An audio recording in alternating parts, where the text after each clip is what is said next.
হ্যাঁ হ্যাঁ, তাহলে তুমি এখানে এটা করতেছি কি ট্রাইসেপস পুশ ডাউন না, এভাবে তুমি নর্মালি করো। তাহলে এইখানে কি কি রং আছে যদি আমি বলি, ফার্স্টে হচ্ছে কি তোমার তুমি খুবই স্ট্রেট হয়ে আছে এইভাবে, ঠিক আছে? তো তোমাকে সামান্য লিন ফরওয়ার্ড করতে হবে এইভাবে করে, এটা একটু ব্যান্ড করতে হবে সামান্য, এবং এলবোটা তুমি আনো, এলবোটা ঠিক এই জায়গায় শোল্ডারের ঠিক নিচে স্ট্রেট লাইন থাকবে এইভাবে।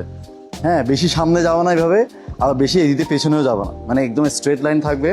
আর একটা জিনিস হচ্ছে কি তুমি এইভাবে ওয়াইড করে থাকতে পারবে না করার সময়, এটা এখানে ভেতরের দিকে থাকতে হবে এইভাবে করে।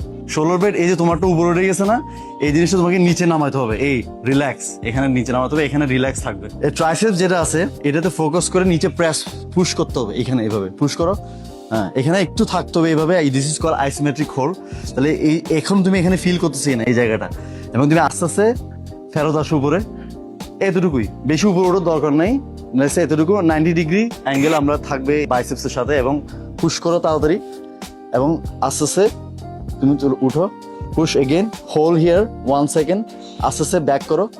সে যদি এভাবে লিন না হয় তাহলে এখানে ব্যালেন্স থাকবে না, তাকে একটু লিন করে থাকতে হবে। যদি আমরা স্ট্রেট থাকি, স্ট্রেট থেকে করলে কখনো এটা স্টেবল ভাবে আমরা করতে পারবো না, ঠিক আছে? মানে কোনো না কোনো সময় গিয়ে এখানে প্রেশারটা পড়বে লোয়ার ব্যাকে, আর এখানেও প্রেশারটা ঠিক মতো পড়বে না। সেই জন্য শোল্ডার এবং ব্যাকের ওয়েটটা আমার হাতে দিতে হবে এখানে, দিয়ে দেন আমাদেরকে পুশ করতে করো আবার তুমি।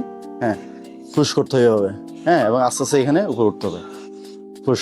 তো আমরা সবসময় ফোকাস থাকবে ট্রাইসেপসে, সবসময় অলওয়েজ এখানে ফিল করতে হবে। যদি আমরা যদি এখানে প্রেশারটা ফিল না করি তাহলে আমাদের ফর্ম রং এর কারণে এখানে প্রেশারটা আমরা ফিল করি না।